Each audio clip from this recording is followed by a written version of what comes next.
So yesterday we posted our 2022 garden plan video, which was accidentally posted in a part 1, part 2 because I screwed up. I thought it was ready. I uploaded it to YouTube.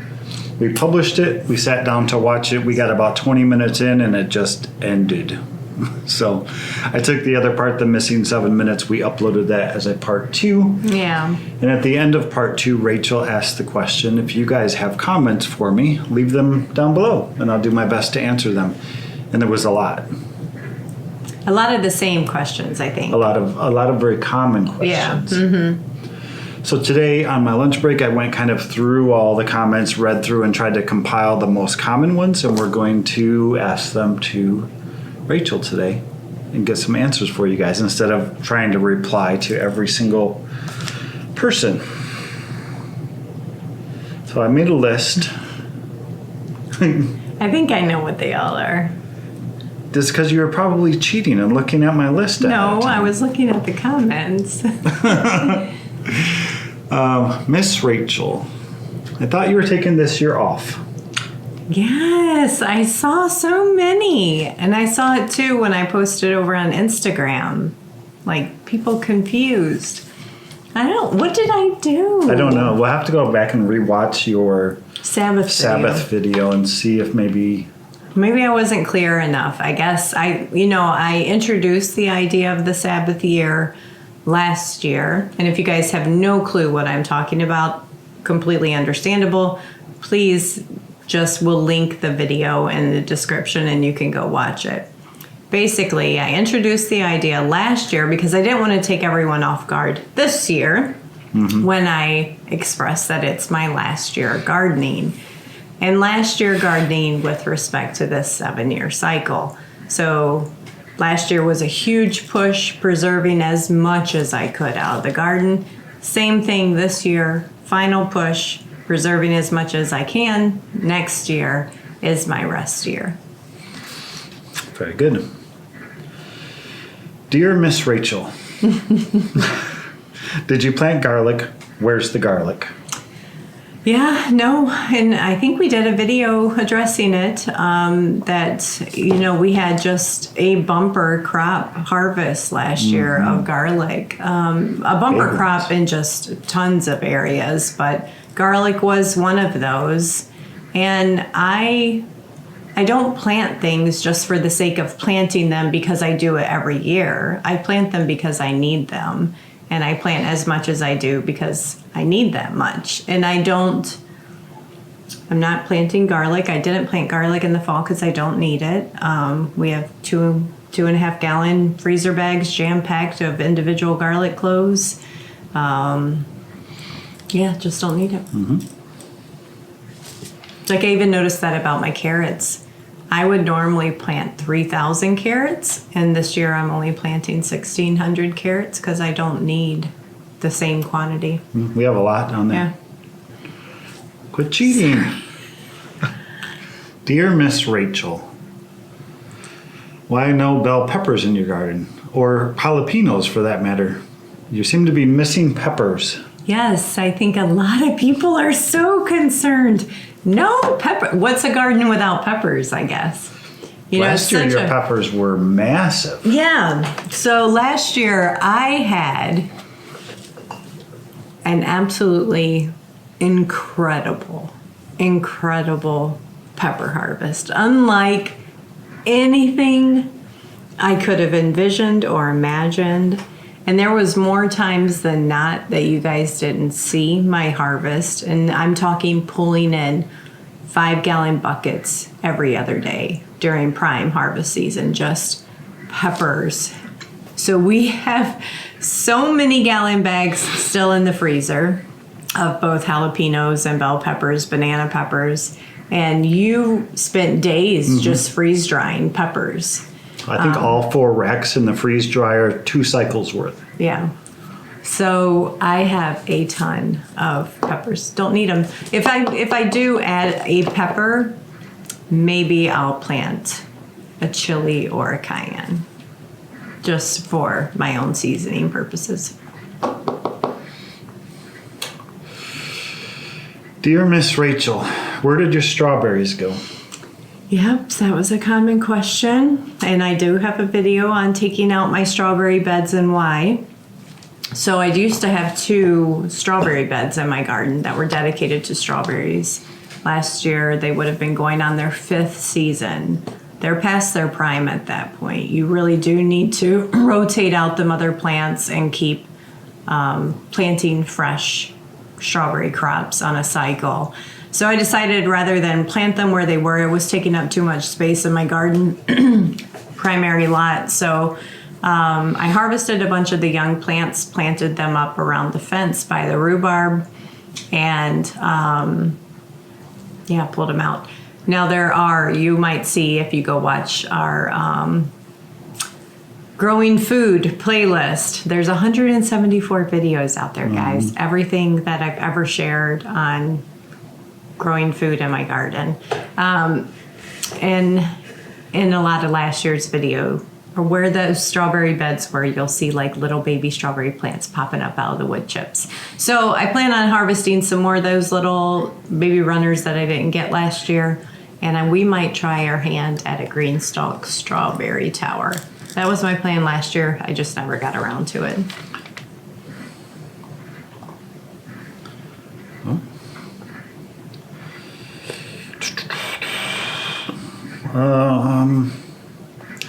So where are you getting your seeds from this year? Haas Seed Company. I think Haas Tools is the name of the company, Haas Tool and Seed. We are affiliates with them, but beyond just being affiliates with them, honestly, I started growing them myself, buying my seeds, and wanted to try a new company. I'd always been a tried and true faithful in my gardener seed starter, and heard about this Haas company, so I was just like, you know what, I'm going to try another seed company. And I was just floored by the germination rate. So the next year I ordered even more. And then last year we became affiliates with them. So my garden will be primarily Haas Seed Company. Dear Miss Rachel. You guys didn't all say that. I'm just making it up. A lot of questions, multiple ways about amending your soil, your beds. How did you build up your soil? Some of the pictures from the video at the beginning had like bare grass with cardboard, and then just building over the years. Kind of how do you do that? Yeah, it's kind of different. And honestly, each one of my beds is probably a little bit different in how I did it. But we apply basically no-till gardening practices. So I start every single bed, whether it's an in-ground or roothed out bed or a raised bed, doing nothing other than laying cardboard down on top of the grass. Mm-hmm. And then on top of the cardboard will go a mix of compost and peat moss and vermiculite, kind of that standard mix that you use in raised bed gardens. And it's a 1-to-1 ratio of those 3. But that's not really going to necessarily always give you the best nourishment. So my recommendation is the first year you might be okay, but then after that, really work on getting some really natural biomass built up. So every fall, we do a super deep layer of grass clippings and leaf mulch, pine straw, Ruth Stout beds. All of my in-ground beds have been Ruth Stout rotating on multiple years because that adds biomass to it. Every spring, I use my compost from my chicken coop and amend my garden beds. But what are just some of the basic amendments you should probably have in your garden shed? Because that's not going to do it all, right? If you have a chimney, fireplace, if you have a burn pile outside and you're not burning crap, you're just burning natural materials, save yourself some wood ash. Just keep a bucket of wood ash. You're going to use that for tomatoes, cabbages, things like that. So I always amend the right beds with the right things. So everything is different. So tomatoes and cabbages, I'll amend with some wood ash.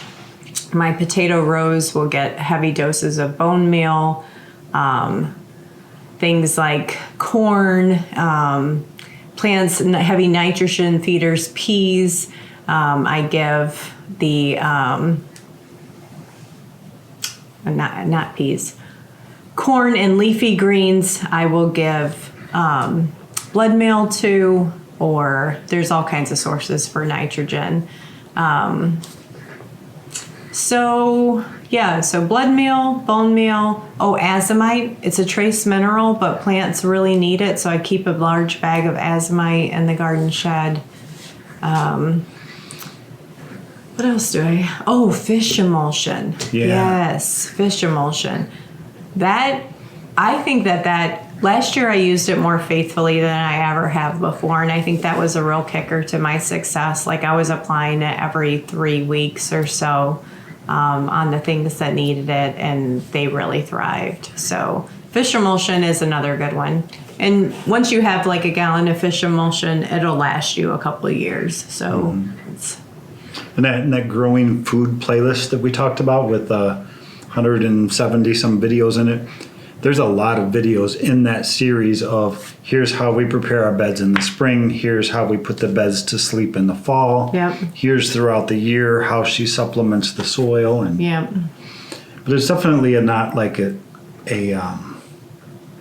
ever a quick process when you start from scratch like we did. Building your soil takes time, and every year it just gets better and better and better and better. Right. As long as you keep putting in the work and keep adding that the organic matter to it. Right. Yeah. Your garden beds will just get better and better over time, and I've proof in the pudding. I've seen it. Like, our first garden soil at Rockwood, where we used to live.